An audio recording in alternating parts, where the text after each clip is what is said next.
Hello friends, আজকে বলতে যাচ্ছি একটা ছোট্ট দেশ আয়তনের খুবই ছোট, কিন্তু তার ভৌগোলিক অবস্থান এমন যা তাকে বানিয়েছে পৃথিবীর অন্যতম গুরুত্বপূর্ণ জায়গা। হ্যাঁ, আমি এটাই বলতে যাচ্ছি, এটার নাম হচ্ছে বাংলাদেশ। আজ আমরা জানব কেন বাংলাদেশের ভূগোল পৃথিবীর সেরাদের মধ্যে, আর কিভাবে এই ভূগোল দিয়েছে অসংখ্য উপকারিতা। বাংলাদেশ দক্ষিণ এশিয়ার হৃদয়ে অবস্থিত। উত্তরে ভারত, পূর্বে মিয়ানমার আর দক্ষিণে বঙ্গোপসাগর। এই অবস্থান শুধু মানচিত্রে সুন্দর নয়, কৌশলগতভাবেও ভীষণ শক্তিশালী। দক্ষিণ এশিয়া আর দক্ষিণ পূর্ব এশিয়ার সংযোগস্থল বাংলাদেশ। ভারতের উত্তর পূর্বাঞ্চলের প্রবেশদ্বার বাংলাদেশ, আর বঙ্গোপসাগরের তীরবর্তী হওয়ায় এখানে সমুদ্র বাণিজ্যর অসাধারণ সুযোগ রয়েছে। বাংলাদেশকে বলা হয় নদীমাতৃক দেশ। গঙ্গা, ব্রহ্মপুত্র, মেঘনা এই বিশাল নদী ব্যবস্থা বাংলাদেশকে করছে অন্যান্য। নদীর পলিতে মাটি উর্বর হয়েছে, কৃষিতে এসেছে বিপ্লব।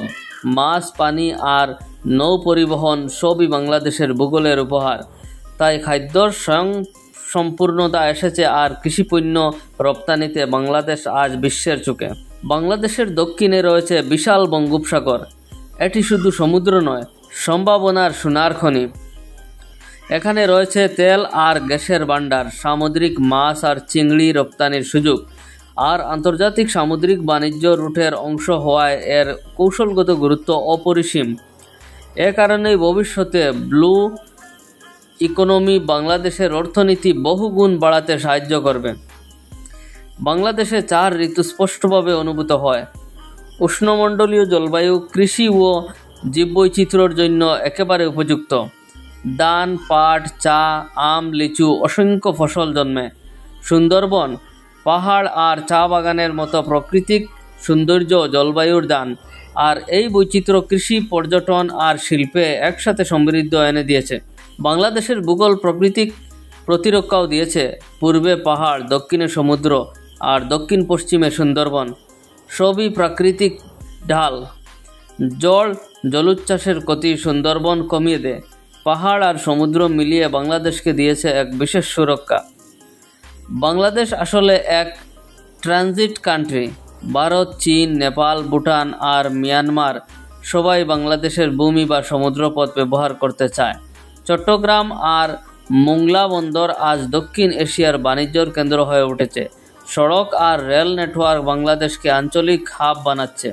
বাংলাদেশ বিশ্বের বৃহত্তম বন্যাপ্রবণ সমভূমির একটি, তাই পানির সংকট এখানে নেই। ভূগর্ভস্থ পানির প্রাচুর্য কৃষিকে টিকিয়ে রেখেছে। মিঠা পানির মাছ বাংলাদেশের অন্যতম সম্পদ। পানি আর খাদ্য নিরাপত্তা একটি জাতির টেকসই ভবিষ্যতের আসল ভিত্তি, যা ভূগোল বাংলাদেশকে উপহার দিয়েছে।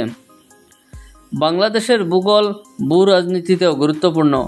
ভারত, চীন, আমেরিকা সবাই বাংলাদেশকে কৌশলগতভাবে গুরুত্ব দেয়, কারণ বঙ্গোপসাগর দিয়েই এশিয়ার সবচেয়ে বড় ট্রেড রুট চলে।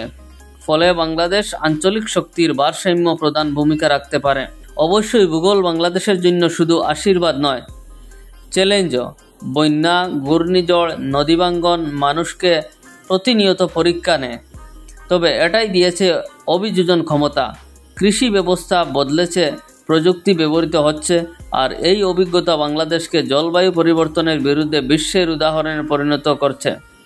সব কিছু মিলিয়ে বাংলাদেশের ভূগোল সেরা বলা যায়, কারণ এটি দিয়েছে উর্বর কৃষি, বৈচিত্র্যময় প্রাকৃতিক সম্পদ, সামুদ্রিক সম্পদ, ট্রানজিট সুবিধা, খাদ্য ও পানির নিরাপত্তা, কৌশলগত গুরুত্ব আর দুর্যোগ মোকাবেলার শক্তি।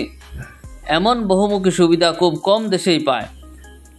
বাংলাদেশের ভূগোল কেবল মানচিত্রের রেখা নয়, এটি জীবনের স্পন্দন, অর্থনীতির ভিত্তি আর ভবিষ্যতের দিক নির্দেশনা। ছোট আয়তনের দেশ হলেও ভূগোলের আশীর্বাদে বাংলাদেশ পৃথিবীর সেরা দেশের তালিকায়। তাই নিঃসন্দেহে বলা যায় বাংলাদেশের ভূগোলই তার আসল শক্তি। বন্ধুরা, ভিডিওটা কেমন লাগলো? যদি ভালো লাগে তাহলে লাইক, কমেন্ট এবং সাবস্ক্রাইব করতে ভুলবেন না। Thank you everyone.